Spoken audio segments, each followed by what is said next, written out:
Hi friends, ഇന്ന് മഴയുള്ളൊരു evening ആയിരുന്നു കേട്ടോ. ഞാൻ പിന്നെ കുറുക്കുപടിക്ക് ബസ്സിന് വന്നിറങ്ങി. ഞാൻ വന്നപ്പോഴേക്കും ആരും വന്നിട്ടുണ്ടായില്ല കേട്ടോ. പിന്നെ ആരും ബസ് സ്റ്റോപ്പിൽ വെയിറ്റ് ചെയ്യാൻ പറഞ്ഞു. ബസ് സ്റ്റോപ്പിൽ വെയിറ്റ് ചെയ്തുകൊണ്ടിരുന്നതാണ്. അപ്പോഴേക്കും ആരും വന്നില്ല. അപ്പോൾ ഞാൻ ബസ് വന്നായിരുന്നു. ഞാൻ പിന്നെ തൃക്കപ്പടിക്ക് ബസ്സിന് കയറി കേട്ടോ. മഴയെന്ന് വെച്ചാൽ ഞാൻ ഇറങ്ങിയപ്പോൾ നല്ല മഴയുണ്ടായിരുന്നു. പിന്നെ അത് കുറച്ച് കഴിഞ്ഞപ്പോൾ കുറഞ്ഞു. എന്നിട്ട് പിന്നെ തൃക്കപ്പടിക്ക് കയറി അവിടെ മോഹൻചാൻ്റെ കടയിൽ നിന്ന് മേടിക്കാനുള്ള സാധനങ്ങളൊക്കെ മേടിച്ച് വീട്ടിലേക്ക് വന്നു. വീട്ടിൽ വന്നു കഴിഞ്ഞ് പിന്നെ നേരെ ചാവനെ പഠിപ്പിക്കാൻ പോയിട്ട് അവൾക്ക് ഡിറ്റേഷൻ ഉണ്ടായിരുന്നു. എന്നാൽ പിന്നെ അവൾ എന്തെങ്കിലുമൊക്കെ പഠിപ്പിക്കും. ഞാൻ വന്നേരം കളിച്ച് നടക്കാമായിരുന്നു. എന്നാൽ പിന്നെ എന്തെങ്കിലും പഠിപ്പിക്കാന്ന് വെച്ചാൽ പഠിപ്പിച്ചു. ഇപ്പോൾ വേർഡ്സൊക്കെ ആയിട്ടാണ് പഠിപ്പിക്കണം അവളെ. അതിൻ്റെ ചോറൊക്കെ ഊണ് കഴിഞ്ഞിട്ട് ഞാൻ പിന്നെ ആരും ഒരു പുതിയ അക്വേറിയം മേടിച്ചു കേട്ടോ. ആൽബിന് ഫുൾ റെഡ് ഗപ്പിനിടാൻ വേണ്ടിയിട്ടാണ് മേടിച്ചത്. ഇതിൻ്റെ ആദ്യം നേരത്തെ ഒരു ജോഡി മേടിച്ചായിരുന്നു. പക്ഷേ അത് ചത്തുപോയി. അപ്പോൾ ഞാൻ വേറൊരു കടയിൽ ചെന്നിട്ടിപ്പോൾ മേടിച്ചേക്കണം. അതിനിപ്പോൾ ഇട്ടു. അത് കുഴപ്പം നല്ല ഭംഗിയൊക്കെ ഉണ്ട്. എൻ്റെ അടിയിൽ വെച്ച് കല്ലൊക്കെ കളറുള്ള കല്ലൊക്കെ ഇട്ടിട്ടുണ്ടായിരുന്നു കേട്ടോ. പിന്നെ ഞാൻ വേറൊരു സന്തോഷവാർത്ത അറിയിക്കാൻ വേണ്ടിയിട്ട് വന്നേ.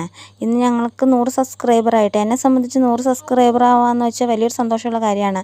ഇതിനുവേണ്ടി എന്നെ സഹായിച്ച എല്ലാവർക്കും എൻ്റെ നന്ദി ഞാൻ പറയാം കേട്ടോ. അപ്പോൾ ഇനി എല്ലാവരും എൻ്റെ വീഡിയോസ് കാണണം, സബ്സ്ക്രൈബ് ചെയ്യണം, ഷെയർ ചെയ്യണം, കമൻറ്റ് ചെയ്യണം.